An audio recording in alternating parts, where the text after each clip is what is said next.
Tignan nyo. Pati pala pusa. Ganyan. Pag nanay, kahit nasakyan na yung mukha, okay lang. Akala ko sa tao lang yan, no? Yung ganyan. Natutulog yung ina, sinakyan ng anak. Ayan, o, tingnan nyo. Mabait yung pusa. Ay, pusa ng anak kong yan, Siamese. Kahit awak-awakan ng anak niya, okay lang. Ganun din pala yung mga pusa. Parang tao rin. Kahit nasakyan-sakyan nung anak yung mukha niya. Parang yung tao na kapag may anak kang maliit, natutulog ka kahit upo-upuan yung mukha mo. Yan guys, nalalakas nilang tumiti guys. Oh. Mga ka-channel, ka-aminos. Paki-subscribe naman po. Follow and likes po and share. Ang galing nilang tumiti, oh. Tingnan mo yung suso nung ina, oh. Parang tao rin pala.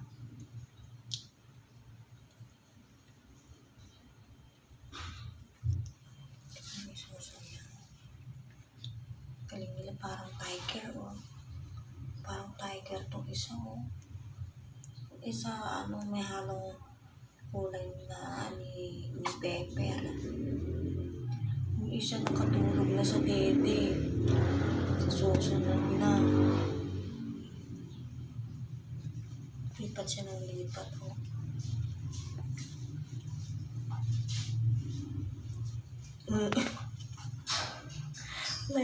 Yung pusot niya ang haba. Ako kasi ang naggupit niya, hindi ko alam kung paano gugupitin. Natatakot ako.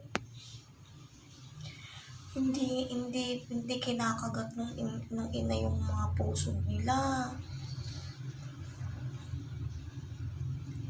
Ang bilog nito. Ang lalakas nila ngayon, guys. Yung unang anak pangalawang anak pala ni Pepper. Pure breed na Siamese, kaso namatay 4 siya. Ngayon, ito pangatlo na. Kasi yung unang-una niya, yung anak niya si Coco. Yung laging kalaro ni Kurapika kung batang kanino. Tapos, yung pangalawa, pure breed na Siamese. Kaso, ginawang bola nung dalawa. Yung batang anino ko at saka si Coco. Ay, tingnan mo, oh. Nilipat pa ng nila, oh. Parang makasuso lang sila. So, ito pangatlo na to. Ang galing niya mag-anak, guys. Itong pusa na ito. Ang super bait nito. Ang mataray yung Persian namin.